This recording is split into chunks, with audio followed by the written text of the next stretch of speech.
Nos últimos anos, o tratamento para o lúpus avançou bastante. A doença não tem cura, mas é possível controlar os sintomas. E eu sei que você sempre nos pede para retomar, para falar mais sobre o lúpus. E aí nós convidamos o reumatologista, o Dr. Narciso Volpi Júnior, que acordou nesse feriado e veio conversar comigo. Por isso, muita gratidão, viu, Narciso? Bom dia, Mônica. Obrigada, tá? Bom dia a todos os telespectadores também que estão aqui nos assistindo.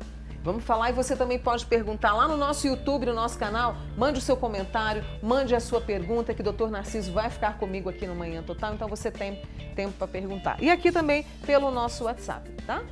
Doutor Narciso, melhorou bastante? Quer dizer, avançamos muito quando se trata de tratamento contra do lúpus? Em relação a 30 anos atrás, sem dúvida nenhuma, né? Nós temos muito mais facilidade hoje do que antigamente. São vários motivos, né? Não são só surgimento de drogas novas, né? Todo um conhecimento que foi se adquirindo de como manejar melhor, né? E o diagnóstico mais precoce também, né?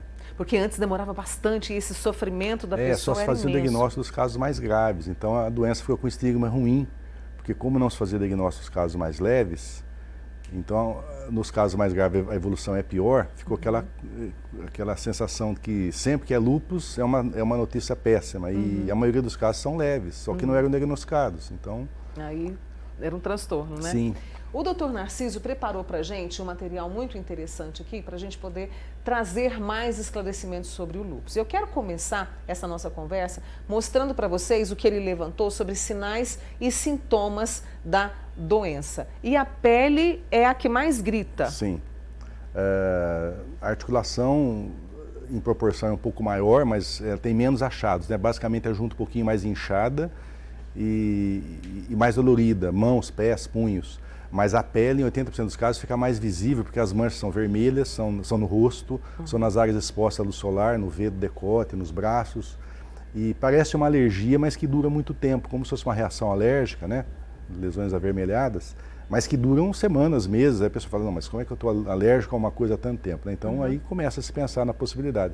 E basicamente você tem os pacientes que têm uma doença mais cutânea, que normalmente vai ficar com o dermatologista. Entendi. E a doença não envolve órgãos internos. E você tem o paciente que tem a doença envolvendo órgãos e sistemas internos, pulmão, rim, coração, pleura, pericárdio, sistema nervoso central. Esse reumatologista ou clínica é que cuida.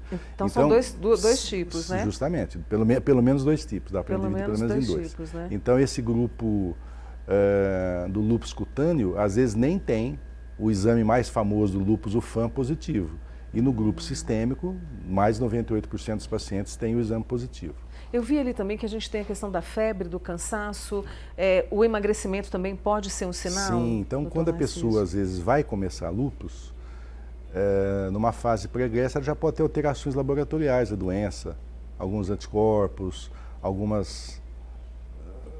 um pouco de anemia, alguma coisa assim, que às vezes nem é percebido, mas o sintoma inicial que a pessoa percebe geralmente é a febre persistente e cansaço. Então o lúpus é aproximadamente 5% desses casos de febre prolongada de origem obscura. Então o paciente está com febre há 2 meses, não sabe a causa, investiga, faz um monte de exame, aí quando surge mais algum sinal e sintoma do lúpus ou o FAM positivo, aí consegue fazer o diagnóstico desse caso de febre prolongada era lúpus.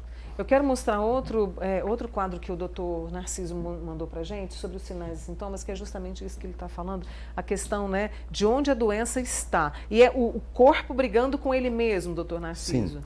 Então, basicamente, o que acontece de errado dentro do corpo de quem tem lúpus sistêmico?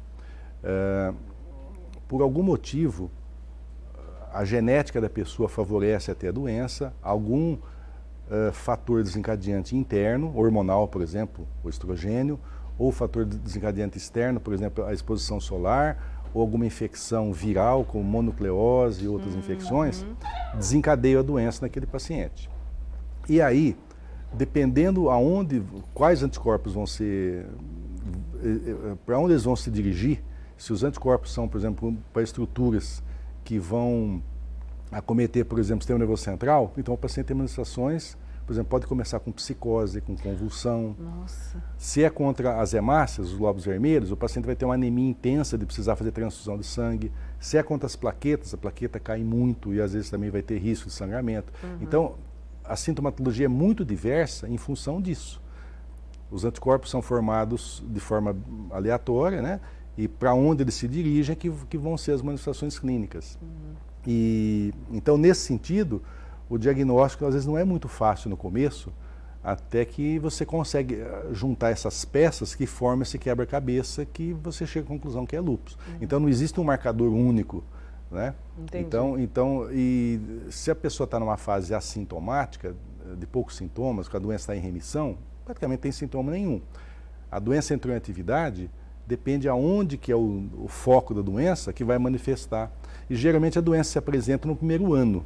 Então, um paciente que tem uma doença cutânea articular tende a seguir assim a vida toda. Um paciente que já tem uma doença envolvendo a parte dos rins, logo no começo costuma já apresentar esse quadro mais forte.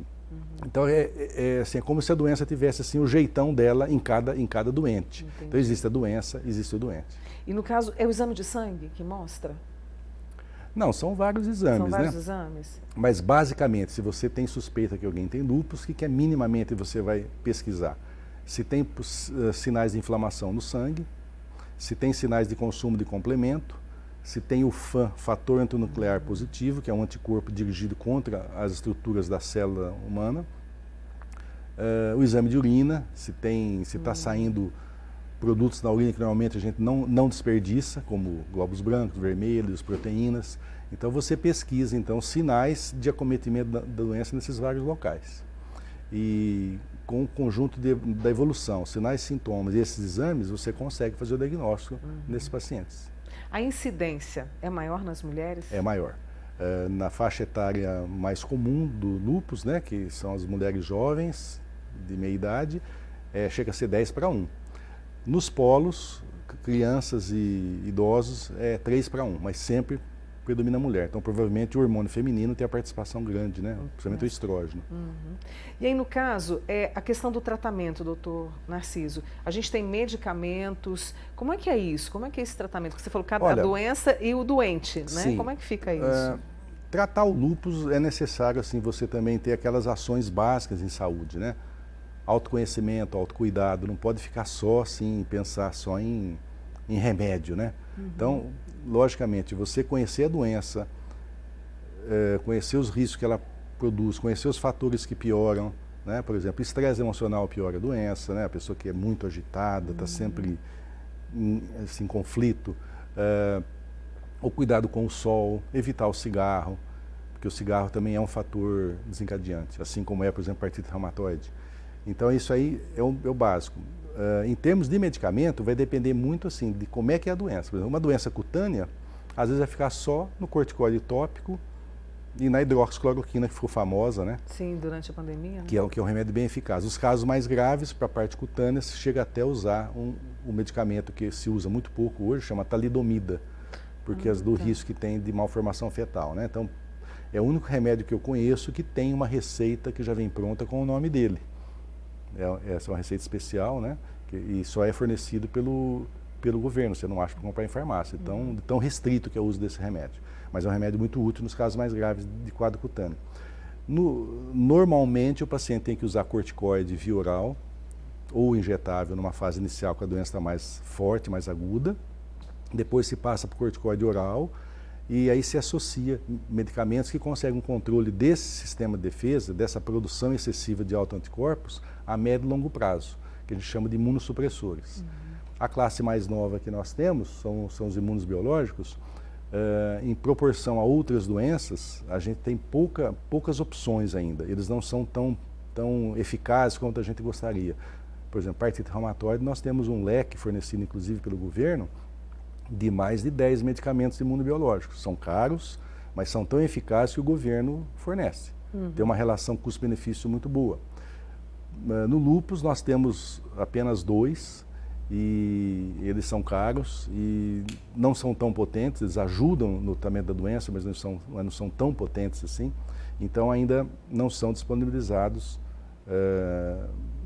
no governo. Então, assim, parece que o lúpus, apesar de ser uma doença com autoimunidade tão forte, nós não desvendamos ainda os mecanismos dela para entender como lidar com isso. Lidar com isso, né? A gente está falando sobre lúpus. Dr. Narciso Volpi Júnior é o nosso convidado de hoje, ele que é reumatologista. Você pode participar mandando a sua pergunta. Acordou agora, a gente está falando sobre esse tema, esse problema de saúde sério.